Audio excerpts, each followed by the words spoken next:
27 years ago, an entire class of young students went missing during a school trip, vanishing without a trace and devastating their families. Authorities suspected the teacher, who also disappeared with them, but with no bodies found and few clues. The investigation went cold. Yet through all those years, a desperate mother never gave up hope, clinging to the slim chance that her daughter was still out there somewhere. Then one day, while looking through old photos, she noticed a crucial detail that everyone had overlooked. A detail that would change the entire case and shock everyone involved in ways no one could have imagined. Before we dive into this shocking story, let us know where you're watching from today. And if you enjoyed this video, don't forget to subscribe. Maria Oliveira woke up on the morning of September 28, 2023 with a heavy heart. The gray, overcast sky outside reflected her somber mood.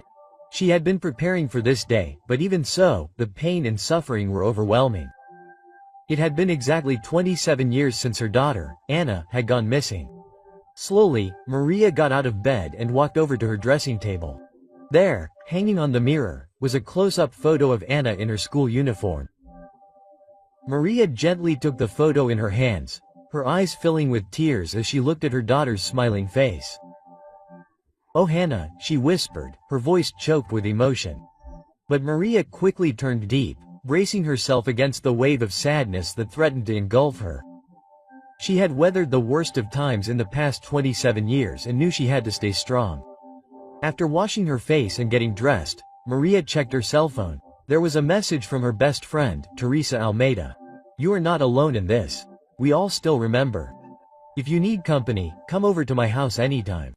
Teresa was also the mother of one of the missing children. Maria felt a small comfort knowing that she was not alone in her life. She responded to Teresa's message, asking if it was okay to come over. Teresa's response was immediate and welcoming. Before leaving, Maria went to the kitchen and gathered a few packets of lemon balm tea and a jar of cookies from her collection. The idea of arriving empty-handed at her friend's house did not sit well with her, even after all these years of friendship. As she left her house and began the short walk to Teresa's house, Maria couldn't help but reflect on the loneliness she had experienced since losing her husband. Teresa became one of the few people who truly understood her pain and was there for her in her darkest moments. The neighborhood was quiet as Maria walked down the familiar streets. The houses looked much the same as they had 27 years ago, a stark contrast to how much her life had changed. As she approached Teresa's house, just a few blocks from her own, she saw the front door open. Before she even had a chance to knock, Teresa greeted her with a warm, understanding smile and wrapped her in a comforting hug. "Come in," she said softly, ushering Maria inside. Maria handed Teresa the jar of cookies and packets of tea as they walked to the kitchen. Teresa busied herself boiling water for tea while Maria settled into the living room couch. The familiar surroundings of Teresa's home provided a small measure of comfort on this difficult day. As they waited for the water to boil, Teresa turned to me and asked gently, "How are you?" Maria sighed, her eyes downcast. "I'm trying to move on. You know how it is. This day is always the hardest." She paused, gathering her thoughts. "Even though I've learned to live with it, the past still haunts me, especially today." Teresa felt misunderstood. "It's the same for me," she admitted. "Remember when I finished therapy last year? Even though I've come to terms with the past and tried to control all the what-ifs that would eat me alive, I can't deny that this day is especially difficult. I don't know if that means I need to go back to therapy." The kettle whistled, and Teresa poured hot water into 2 cups, carrying them to the coffee table in front of the couch. The comforting scent of lemon balm filled the air, providing a small moment of peace amidst their shared grief. As they sat together sipping tea, Maria felt grateful for Teresa's presence. They had formed a bond through their shared tragedy, supporting each other through the years when it seemed like no one else could truly understand their pain. The weight of their loss hung heavy in the air, but there was also a sense of solidarity, a reminder that they were not alone in their grief. Teresa set her teacup down and turned to Maria with a gentle smile. "You know, my psychologist told me something that's been helpful," she said. "We should face our grief whenever it comes and accept it as a part of ourselves." not try to hide it or ignore it. Teresa paused, considering her next words carefully. I was thinking maybe we could look at some pictures together, if you're up for it. Sure. Maria took another sip of her tea, letting the warm liquid soothe her. After a moment, she nodded. I think that might be good, she said softly. Teresa got up and walked over to the TV stand, pulling out a photo album. She walked back to the couch and sat down next to Maria, placing the album between them. As they began to flip through the pages, a flood of memories washed over them. The pictures chronicled happier times, their children's first day of school, birthday parties, and family picnics. Maria and Teresa found themselves sharing stories and reminiscing about the past. Their voices a mix of laughter and tears. Do you remember when Anna and Sophia started at that school? Maria asked, pointing to a photo of the two girls in their uniforms. Teresa nodded, a wistful smile on her face. 5th grade, wasn't it? The school had only been open for 2 years at that point. That's right, Maria confirmed. I remember how small the class was at first, just 6 students, but by the end of that year it had grown to 15. The school really put a lot of effort into marketing, didn't it, Teresa? She pondered. All those discounted fees to attract parents. They continued to flip through the album. Maria's gaze was suddenly drawn to a photo she had never seen before. It showed Anna and Sophia, along with some of their classmates, working on a science project during the school science fair. The children's faces were lit up with excitement, completely unaware of the tragedy that was about to befall them. This photo is beautiful, Maria said, her voice barely above a whisper. Where did you get this? Teresa looked at the photo and explained, I got it from the police a few months ago. As the case went cold, they allowed the parents to collect copies of the evidence. I went to the police station and asked for everything they had. Maria was surprised. I didn't know we could do that. If I had known, I would have asked for copies too. Teresa gave her a sad smile. Maybe it's better that you didn't. To be honest, having all this evidence made it harder for me to move on. That's part of the reason I needed therapy. I spent so many sleepless nights poring over those files, searching for something, anything that might give us answers. As they continued to look through the photos, Maria came across another unfamiliar image. It was a class picture taken in front of a yellow school bus, the same bus that had taken the children on that fateful trip. Maria studied the photo intently, her eyes scanning each face. Suddenly, she noticed something that made her heart skip a beat. Why is Principal Lucia Braga in this picture? She asked, her voice filled with confusion and a hint of hope. I thought Mr. Silva, the classroom teacher, had gone alone with the children and only one support staff member that day. Teresa leaned in to look at the photo more closely. You know, I'm not sure, she said with a frown. I remember hearing rumors from some other parents that the staff member was actually the principal, but I never gave it much thought. Maria couldn't shake the feeling that something wasn't right. All these years, she had believed it was just the teacher and a co-teacher or administrative staff member on that trip. The presence of the principal in this photo raised questions she had never considered before. As Maria opened her mouth to voice her concerns, Teresa gently placed her hand on her arm. Maria, she said softly. I know that look in your eyes. We've been through this before, thinking we've found something crucial, dozens if not hundreds of times. It doesn't do us any good to cling to false hope. Quote. Maria wanted to argue, insist that this detail could be important, but she saw the concern in Teresa's eyes. She took a deep breath, trying to calm the surge of emotions inside her. You're right, she said finally. Though a part of her still clung to the lingering doubt. It's probably nothing. Teresa gave her an understanding smile and turned back to the photo album. Look, she said, pointing to the bus in the background. This picture was probably taken before the trip to the school grounds. That would explain why the principal was there. Maria nodded, though not entirely convinced. She glanced at the clock on the wall and realized they'd been talking for almost an hour. Teresa, I hate to do this, but I should probably go, she said, standing up. I want to visit Anna's grave, bring her some flowers, and tidy up a little. I do this every year, you know? Teresa felt sympathy. Sure, would you like some company? Sophia's grave is in the same area.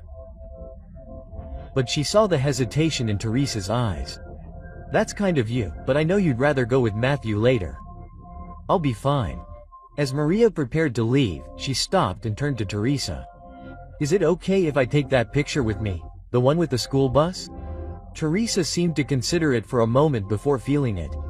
"Sure, but Maria, promise me you won't let this consume you. We can't afford to go down that rabbit hole again." Maria assured her friend she would be careful, but as she left Teresa's house and walked to the bus stop, she couldn't shake the feeling that she had stumbled onto something important.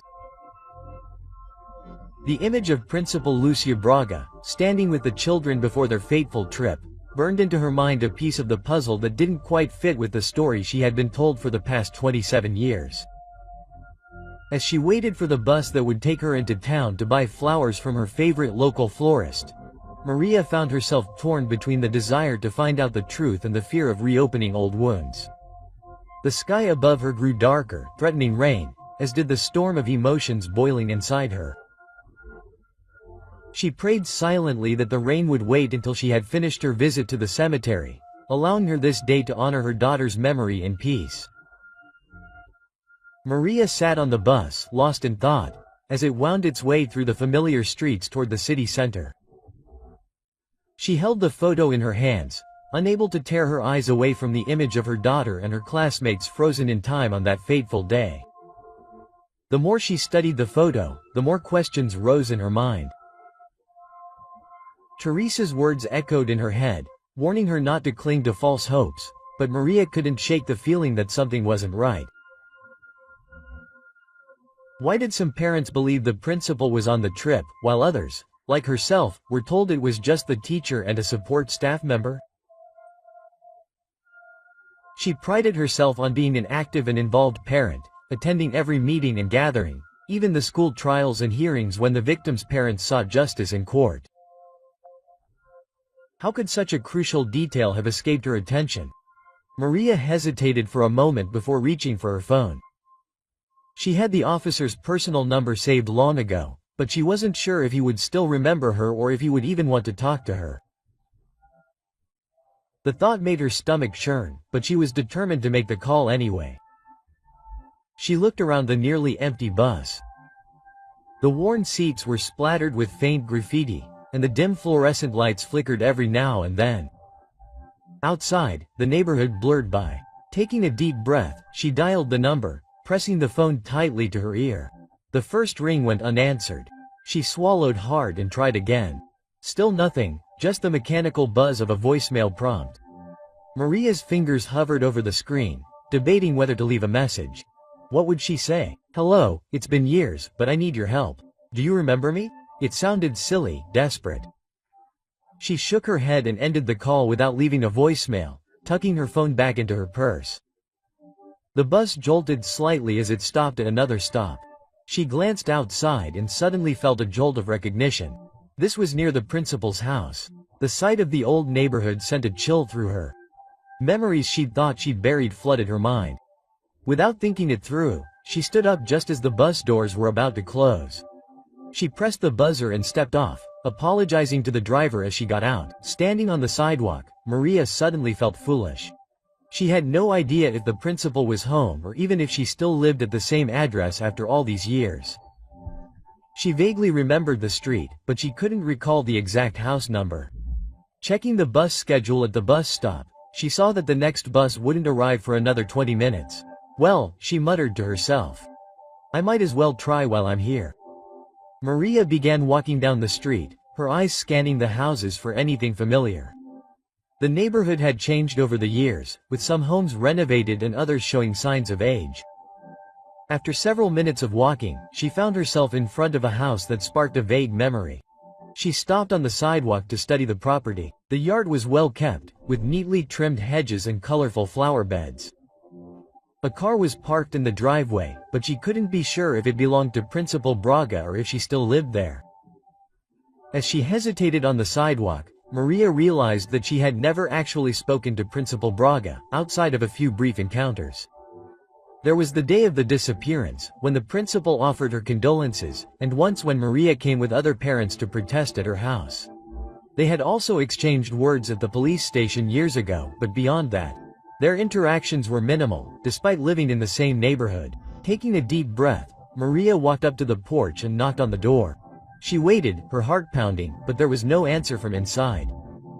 Just as she was about to turn and leave, feeling embarrassed by her impulsive decision, she noticed two women walking down the sidewalk. One of the women looked to be in her 30s, while the other was older, closer to Maria's age. As they turned onto the path that led to the house, her eyes met Maria's and she immediately recognized the older woman as Principal Lucia Braga. Even though time had added lines to her face and softened the sharpness of her features, the principal didn't seem to recognize Maria at first. Her expression was polite but questioning. "Can I help you?" she asked, her voice gentle but cautious. Maria swallowed, suddenly feeling nervous. "I'm Maria Oliveira," she said, watching recognition dawn on the principal's face. Principal Braga froze for a moment, her composure slipping as she began to stutter. "Oh, Miss Oliveira, please give me just a moment." She turned to the younger woman, ushering her toward the house. "Why don't you go inside and get settled? I'll be right back." As the principal fumbled for her keys to open the door, Maria's mind raced. She knew the principal didn't have any children. So who was this younger woman? She was interrupting something important. Once the younger woman was inside, Principal Braga followed her inside. Maria watched as she turned on the house lights. Maria decided to move closer to the entrance, waiting on the threshold. Maria debated whether to knock or wait, but as the minutes stretched on, impatience crept in. The house was eerily silent, save for the faintest murmur of voices in the distance. After a moment, she raised her hand and knocked again. Despite the fact that the door was still slightly ajar with footsteps. Then, suddenly, the door opened wider. Lucia hurriedly reappeared, wiping her hands on the sides of her blouse as if she had just washed them. "I'm sorry for waiting," she said, forcing a small laugh. "I hesitated, forgive me, but your name," she saw, and stood up, clutching the photo tightly. When the bus stopped, she stepped out into the rain, which was now falling heavily. With each drop, the weight of her thoughts grew heavier. Why couldn't I get more from her? Maria muttered to herself, pushing her damp hair away from her face as she began to walk. The streets were nearly deserted, the rain driving most people indoors. She replayed the conversation with Principal Braga in her mind, that word and gesture, the principal's hesitation, the emotional resonance in her voice. It had all been so revealing. Maria couldn't shake the idea that there was more to the story. As she reached the end of the block, she looked down at the photo in her hand. Once again, her daughter's bright smile seemed like a beacon in the darkness of uncertainty. "I'm not giving up, not now," Maria whispered, determination building inside her. Turning down a side street, she headed toward a small cafe where she often met with Teresa. After ordering a strong coffee, she sat at a table by the window, picking up her phone again. Maybe, just maybe, if she called the officer one more time, he'd have an update or a suggestion. Dialing the number, she taught herself to breathe.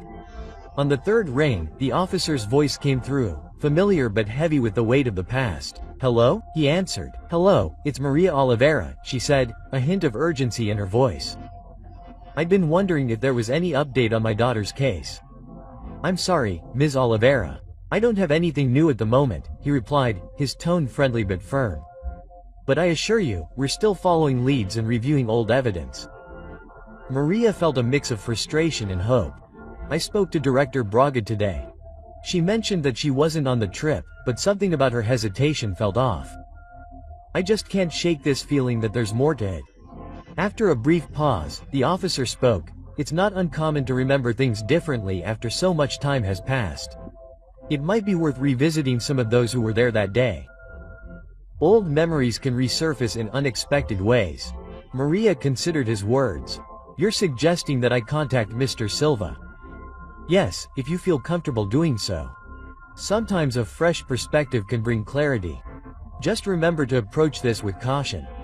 "Thank you," she said, feeling a surge of determination. "I appreciate your help." As they ended the call, Maria felt a small spark of hope. She was not alone in this fight.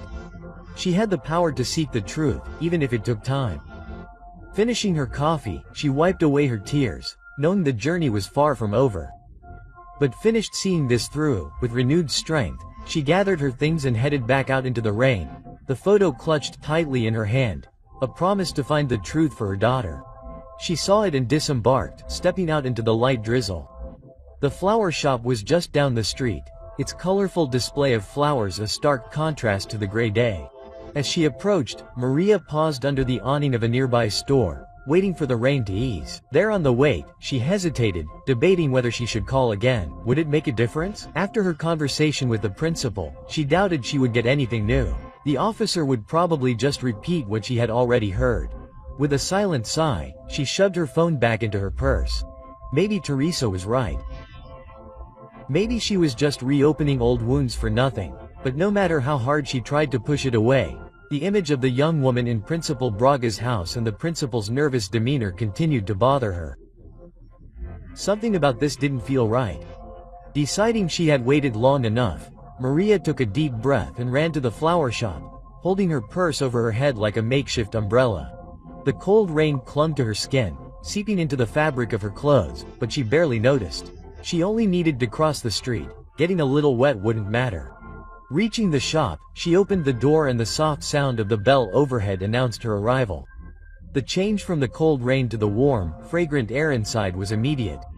The scent of fresh flowers enveloped her, a calming blend of roses. "Senora Oliveira," the florist said, recognizing her. "I was wondering if we'd see you today." Maria managed a small smile in return. "Hello, Sarah. Yes, I'm here for my usual order." As Sarah began gathering the flowers Maria usually picked out for Anna's grave, Maria found herself scanning the store's selection. The variety seemed less extensive than in previous years, and she couldn't help but feel a pang of disappointment. Noticing Maria's expression, Sarah explained apologetically, "I'm sorry we don't have as much variety this year. The weather has been unpredictable and it's affected our suppliers." Maria nodded in understanding. "Is everything okay, Sarah? I'm sure we can still put together something beautiful for Anna."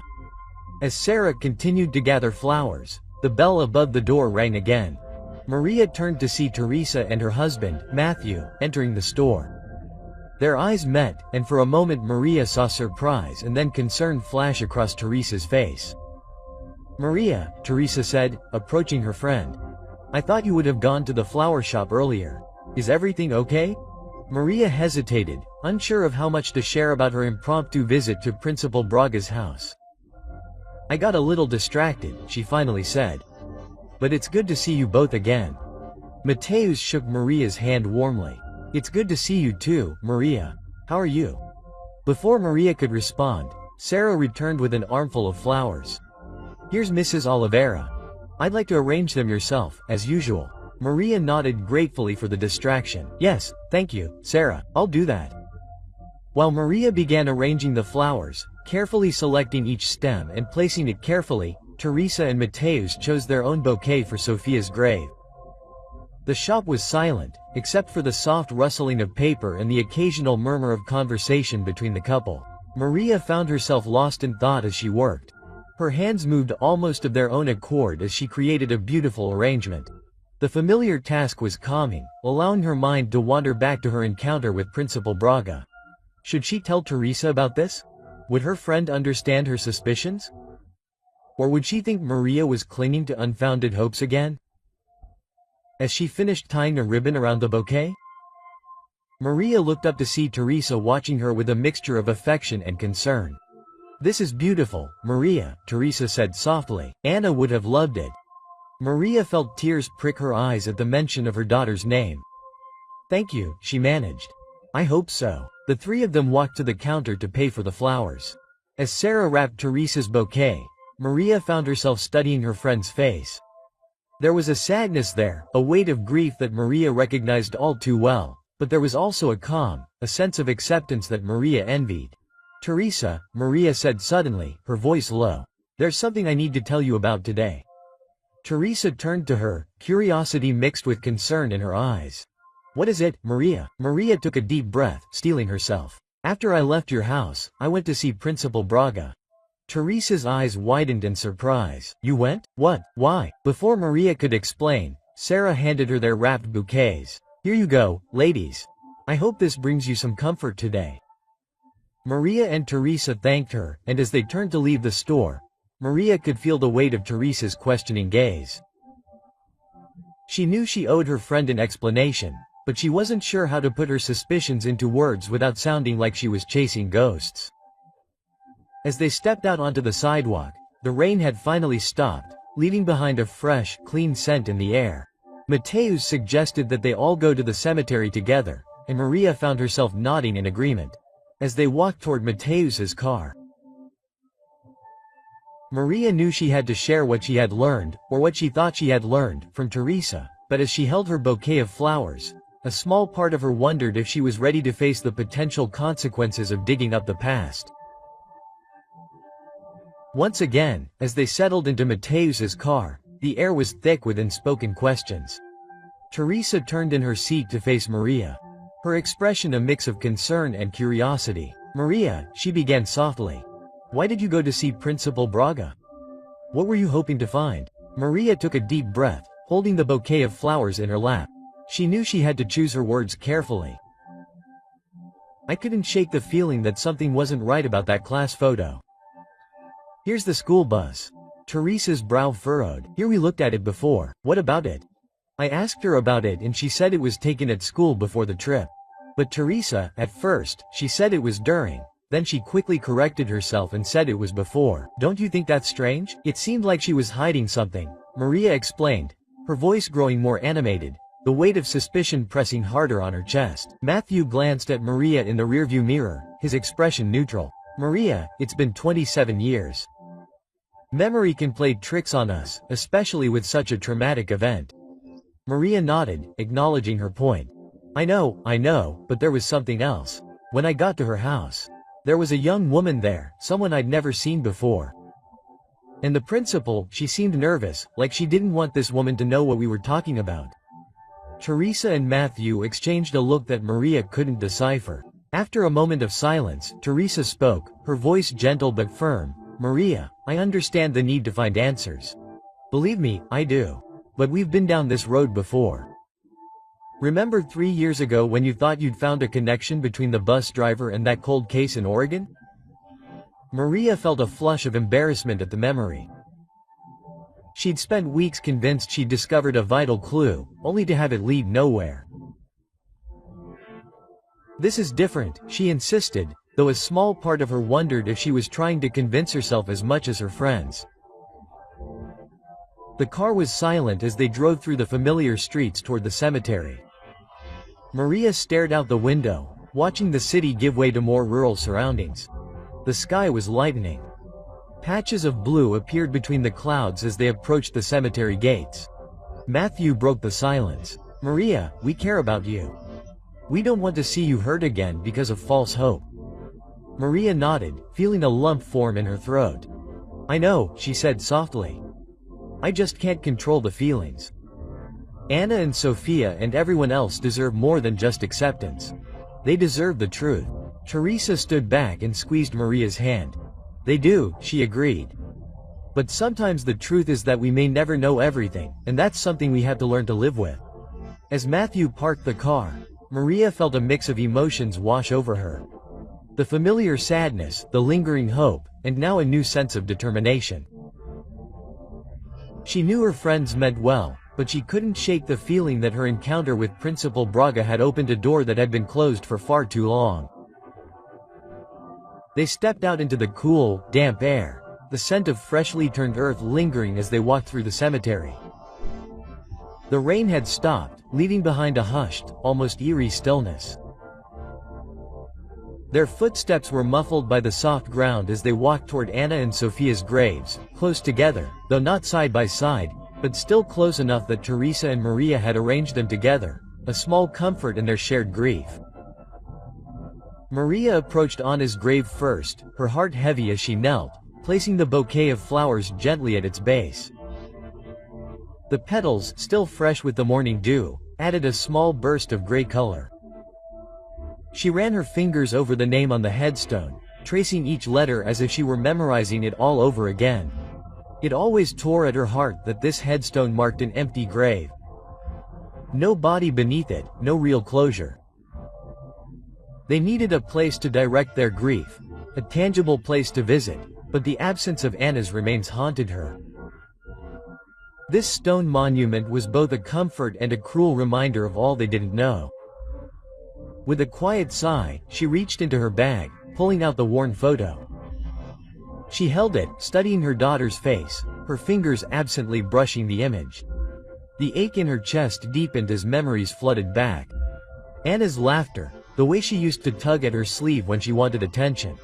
The last time Maria had kissed her goodbye. Tears welled in her eyes, spilling over as she allowed herself to grieve the pain as raw as the day it had happened. She didn't try to stop the sobs this time, letting them come freely. After a while, when the weight of her grief had eased enough to breathe, Maria wiped away her tears and slowly stood. She turned, looking at Teresa and Mateus, who were standing near Sophia's grave a few feet away, their own expressions lost in silent mourning.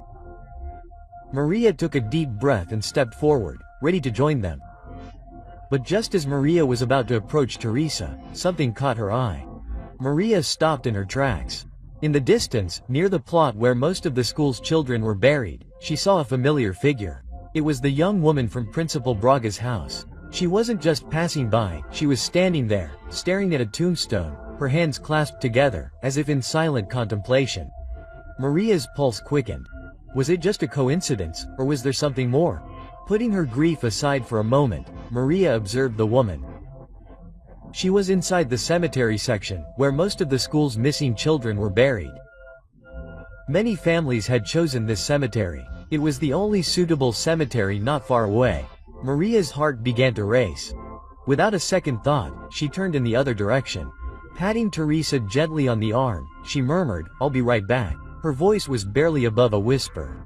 Before Teresa or Matthew could say anything, Maria was already walking quickly towards the young woman. As she got closer, she could see that the woman was crying, her shoulders shaking as she stood in front of one of the graves. "Excuse me," Maria called softly, not wanting to startle her. The woman turned, surprise and fear flashing across her face as she recognized Maria. She quickly wiped away her tears as if trying to compose herself. "We met again." Maria continued her steady gaze. "I think I saw her at Director Lucia's house earlier." The woman lowered her eyes, shifting uncomfortably. She seemed to want to retreat, as if Maria's presence was making her feel exposed. "I'm sorry, Maria," she added quickly. "I don't mean to disturb you." The woman exhaled softly, then shook her head. "Is everything okay?" she murmured, her voice barely above a whisper. "I come here every year on this day to mourn." Maria felt her incomprehension. "So did I, though I usually visit early in the morning, but today I was late." She glanced at her watch. 4 p.m. A silence stretched between them, heavy with unspoken words. Then Maria asked gently, "Who are you mourning for? Were you related to one of the students who disappeared 27 years ago?" The woman hesitated, her lips parting slightly before coming together again. For a moment, she seemed to consider her answer. Then, she gave a slow, almost reluctant nod. Maria sensed her discomfort and did not press further. But as her eyes drifted to the headstone, she noticed a small, framed photograph placed near the grave. The image was blurry with age, stuck to the glass, but Maria could make out the outline of a young woman's face. The woman followed Maria's gaze and, as if realizing what she was looking at, quickly reached out and picked up the photograph, holding it tightly to her chest. "I'm sorry," Maria said softly.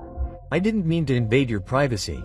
She met the woman's eyes, her own full of understanding. "You must have truly loved and missed your sister. I understand that feeling." Maria took a step back, preparing to leave, not wanting to cause the woman any more distress. But just as she turned, the woman called out, her voice uncertain but firm. "Wait," she said. Maria stopped, looking back. "Why did you go to Principal Lucia's house earlier?" The unexpected question caught Maria off guard. She turned fully to the woman, studying her expression. There was something more than curiosity in her eyes, something deeper, something wary. "I was just asking about the day of the school trip," Maria admitted. "I wanted to know if she was there when the students left or if she went with them." Reaching into her bag, Maria pulled out the now slightly crumpled photograph Teresa had shown her. She held it out toward the woman. "My friend Teresa there." Maria gestured toward Teresa and Matthew, who were still standing near the grave of the woman she had shown me earlier.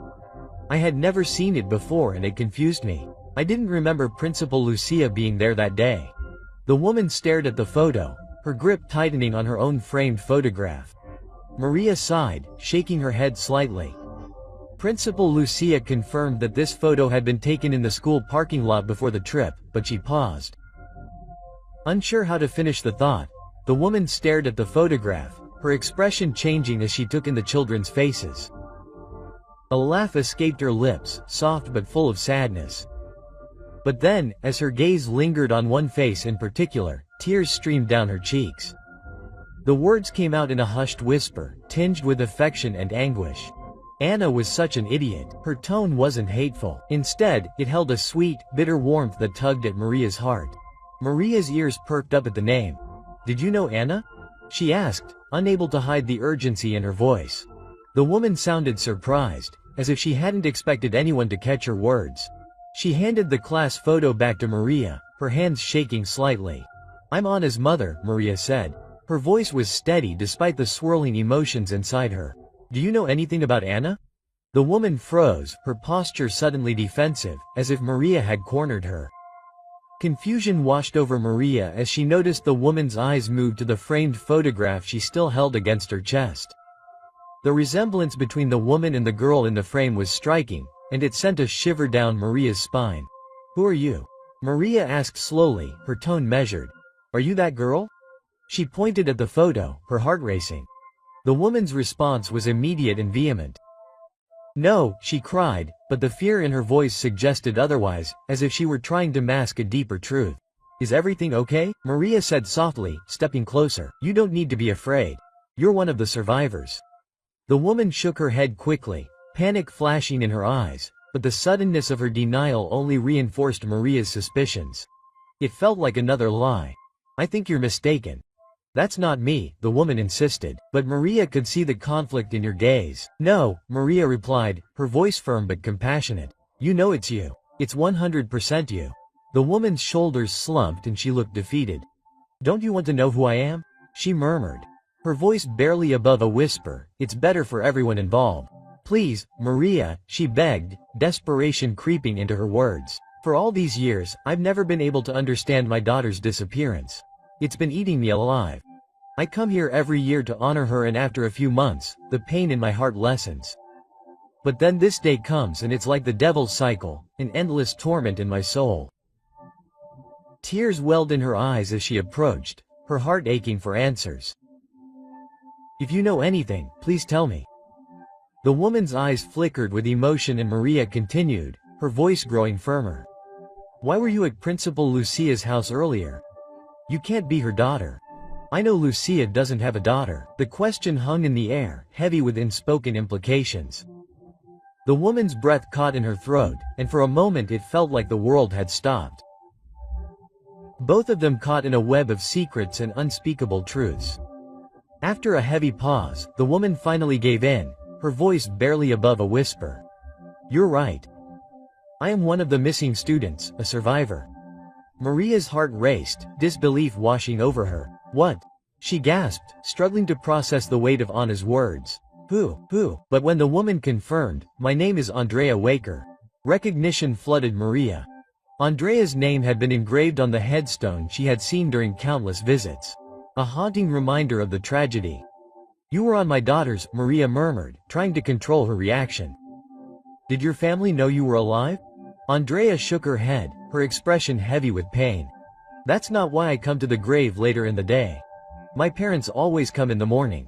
Maria nodded, remembering the times she had seen Andrea's parents at the cemetery, always at that same time, their faces etched with sadness. "Why didn't you come home?" she asked gently, not wanting to be nosy but unable to contain her curiosity. "I am so broken, Andrea," she replied, her voice trembling. "It's a long story." Maria's heart ached for the young woman in front of her, burdened by a past she couldn't escape. "You don't have to share everything with me," she said softly. "But please, I'm begging you. Turn yourself in to the police, give them your testimony and evidence." Andrea shook her head vehemently. No, no, no. The headmistress said I would only hurt everyone. Dozens of families. Shock ran through Maria at the mention of headmistress Lucia. Lucia. Prague knew you were alive all this time and she discouraged you. Maria could hardly believe it. Why would she do this? I trusted her. Andrea confessed, her voice cracking. She was the only one who understood my pain. Maria felt a surge of emotion. Andrea, pain is living in the unknown and we are all in pain already. Couldn't it get any worse than this? She added. But your testimony could help us. You would be saving us all. Giving us closure by revealing the truth. Andrea looked up, her eyes searching Maria for sincerity. Really? Maria nodded fervently, her heart aching for the lost children of both women. Yes, you would be helping the families of the victims. Please, Andrea. After a long silence, the impact of Maria's words began to sink in. With shaking hands, Andrea took a deep breath and picked up her phone. I think you're right. I've struggled with this decision for a long time, but Lucia always discouraged me and I believed she had her reasons. But seeing you here now, I'm going to call the police, she said, her voice gaining strength. As they waited for the officer to arrive, Maria's mind raced, desperation clinging to her throat. Andrea, please, do you know where my daughter Anna is? Quote. Andrea's expression changed to one of sadness. She nodded slowly, her gaze heavy with unspoken sorrow. What do you mean? Maria pressed, her heart pounding in her chest. Where is she? Just then, Teresa and Mateus approached, their eyes scanning the area for Maria. Tension rose as Andrea's fear intensified, the realization that another victim's family was nearby filling her with dread. Maria, what's happening? Teresa asked, looking between her friend and the stranger. Who is this? Maria took a deep breath, trying to calm her racing thoughts. Teresa, Mateus, this is Andrea Waker. She was on the bus that day. She's... Just as Andrea opened her mouth to respond, the distant wail of police sirens pierced the air. The sound seemed to freeze the moment, and Andrea instinctively flinched. Her instincts urged her to run, but Maria's voice broke through the chaos. Andrea, if you love Anna and Sofia, you owe it to them to tell the truth. She called, her tone firm but compassionate. Andrea stopped, her feet rooted to the spot as she turned to face Maria, Teresa, and Mateus. She saw the confusion etched on their faces, and the desperation in Maria's eyes, which seemed like a lifeline amidst her turmoil. Okay, Andrea finally said, her voice trembling but resolute. I'll tell you, but at the police station. Just then, two police officers arrived, their presence adding an air of urgency to the scene. They approached Andrea, confirming if she was the one who had called. What's your name? One of the officers asked. Andrea Whitaker. I'm one of the survivors of the missing children from 27 years ago. Quote. She stated, her voice growing firmer as she said the words that had been stuck inside her for so long.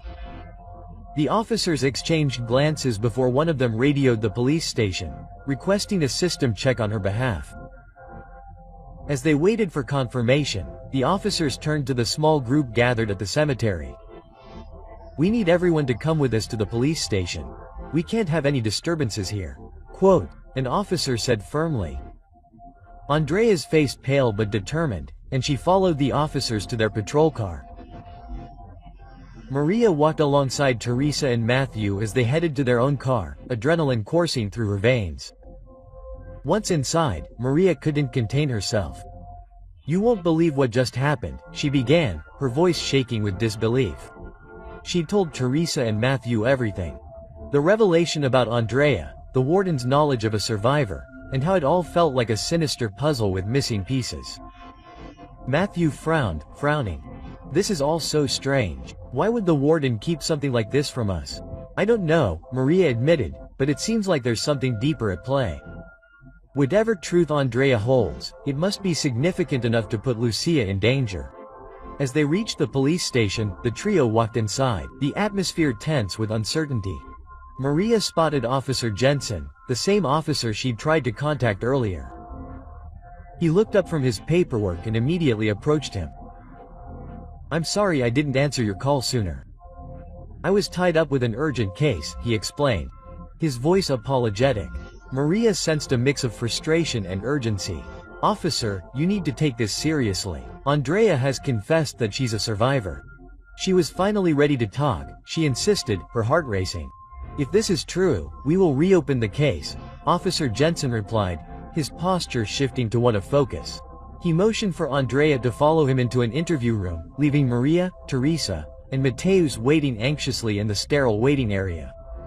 As the door closed behind Andrea, Maria felt a surge of hope mixed with fear. She could only pray that Andrea would summon the courage to tell the truth, that this moment would finally bring some answers and perhaps some closure to all the families affected by the tragedy.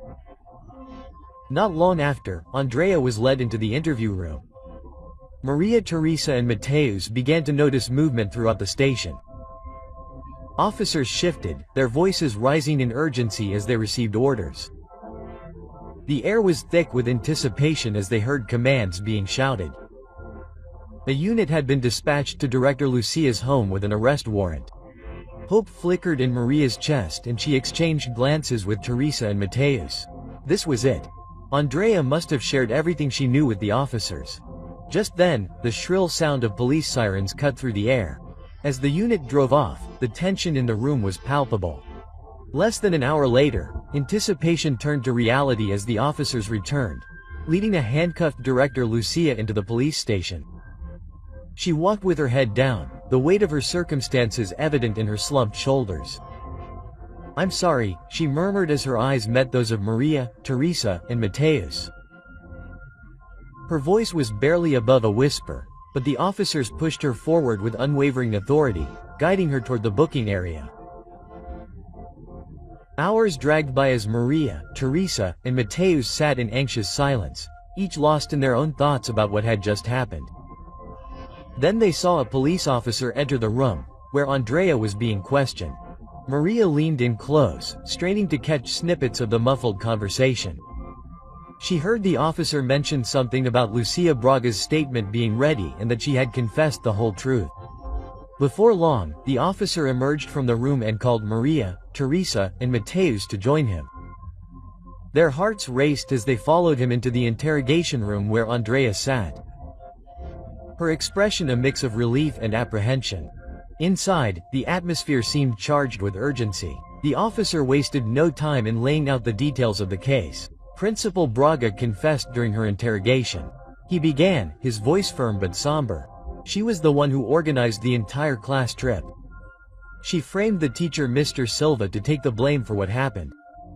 She was under immense pressure. She had debts she couldn't pay, and the loan sharks turned out to be dangerous. They threatened her family. Maria's breath caught in her throat as the officer continued. The trip that was supposed to be to Tijuca National Park was sabotaged. It seems Principal Braga conspired with the kidnappers, resulting in the death of the driver. The body could not be found, as you already know from our initial investigation. So they kidnapped the teacher and the children, transporting them to a border area in Mexico, where all the children were trafficked and smuggled into another country. They were forced into organ trafficking. Maria's heart sank as the officer hesitated, a dark look crossing his face. This may be hard to hear, but I need to tell you the whole truth. The female students were targeted for various forms of exploitation by Mexican gangs. The male students were. He paused, swallowing hard. They were sold overseas for child labor. The weight of his words hung in the air, heavy and suffocating.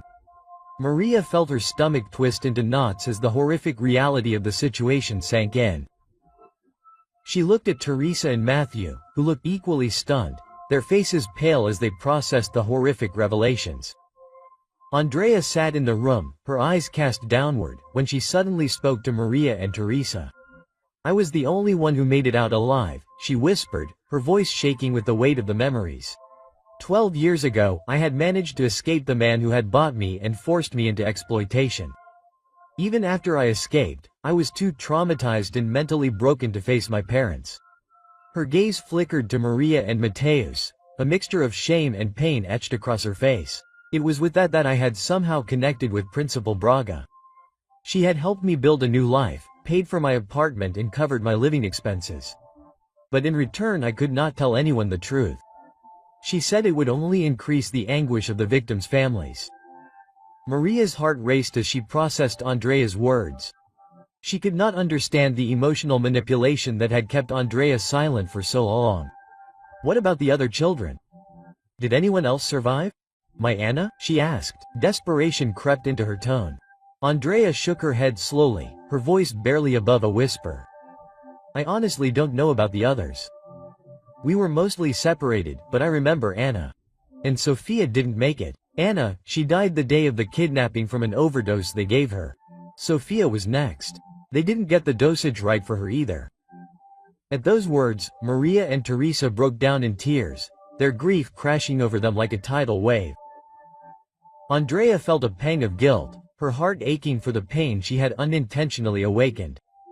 I'm so sorry, she murmured, her voice cracking. This is what I fear the most.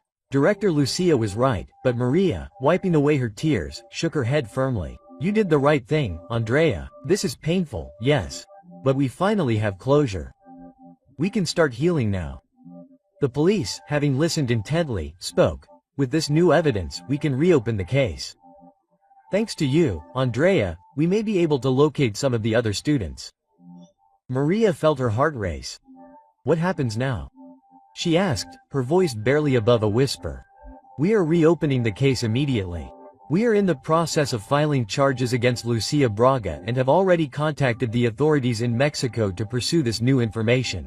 Andrea, we recognize the immense trauma you have suffered and we will not hold you responsible for withholding information. However, we are offering you witness protection. It is essential now that the investigation into the traffic ring begins. We anticipate that they may attempt to locate you again. The officer paused, his expression softening as he looked at Maria, Teresa, and Matthew.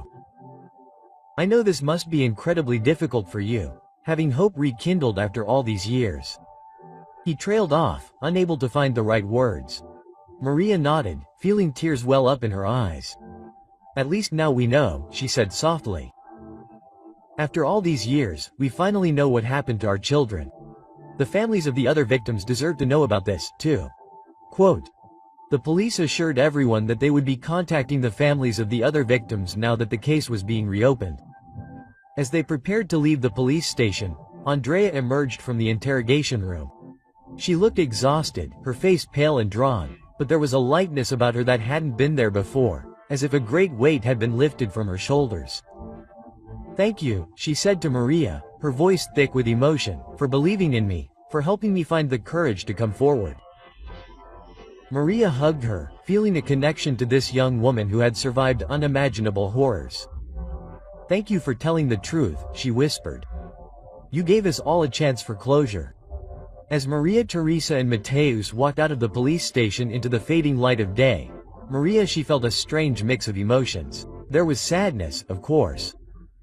A fresh wave of grief for the daughter she had lost, but there was also a sense of peace that a chapter was finally closing after being left open for too long. She looked at Teresa and Matthew and saw the same complex emotions reflected in their eyes. They had lived with uncertainty for 27 years. And though the truth was painful, it was also, in its own way, a relief. What now?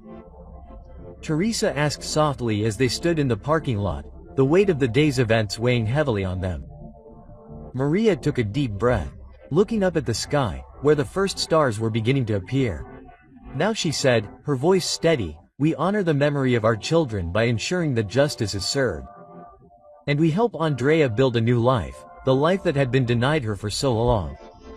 As they drove home, Maria felt a shift within herself. The sadness was still there, a constant companion after all these years. But behind her was a sense of purpose, a determination to see this through for Anna, for Sophia, for all the children lost that day, and for Andrea, who had survived against all odds.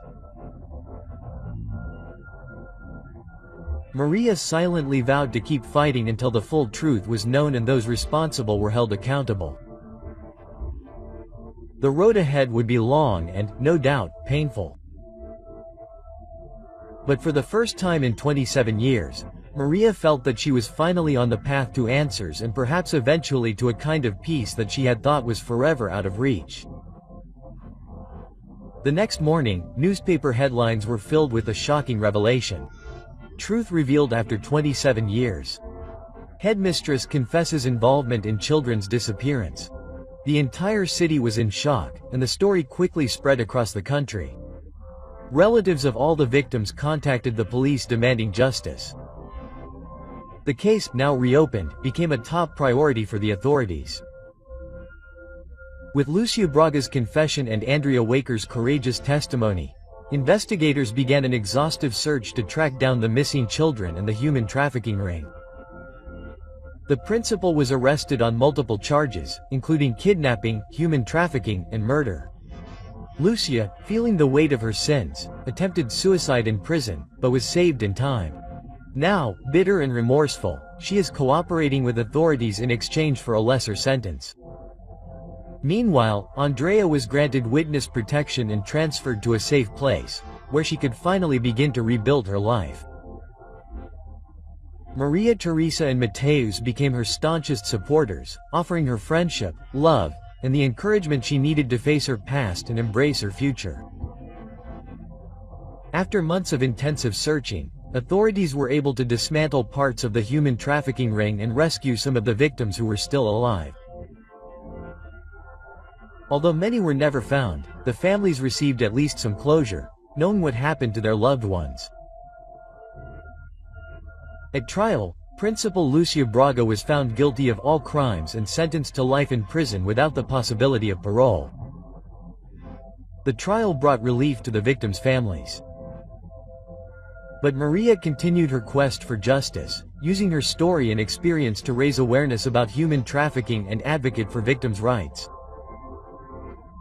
Andrea, inspired by Maria's strength and resilience, decided to speak out and share her story with the world. She became a tireless advocate, working with organizations to prevent trafficking and help survivors rebuild their lives.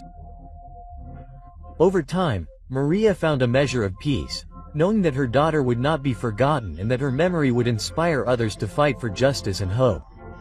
She never got over the loss of Anna, but she learned to live with it, finding strength in the friendship of Teresa and Mateus and the unbreakable bond she shared with Andrea.